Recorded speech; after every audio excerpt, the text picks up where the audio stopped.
ഇഡ്ഡലിയുടെയും ദോശയുടെയും കൂടെയൊക്കെ കഴിക്കാൻ പറ്റിയ നല്ലൊരു കിടിലൻ ചമ്മന്തിപ്പൊടിയാണ് നമ്മൾ തയ്യാറാക്കി എടുക്കാൻ പോകുന്നത്. അപ്പോൾ ഇത് കുറച്ചധികം നാൾ കേടുകൂടാതെ സൂക്ഷിക്കാൻ പറ്റും.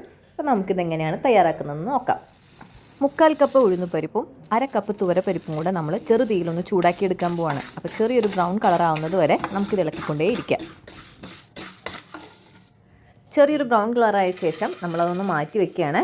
വീണ്ടും ഒരു 1/2 കപ്പ് പൊട്ടുപരിപ്പും 1 ടേബിൾ സ്പൂൺ മല്ലി, 1 ടേബിൾ സ്പൂൺ കുരുമുളക്, 10 അല്ലി വെളുത്തുള്ളിയും വറ്റൽമുളകും അല്പം കറിവേപ്പിലയും ഉപ്പും ചേർത്ത് ഇതുപോലെ തന്നെ ചെറിയൊരു ബ്രൗൺ കളർ ആവുന്നത് വരെ നമുക്കൊന്ന് മൂപ്പിച്ചെടുക്കാം.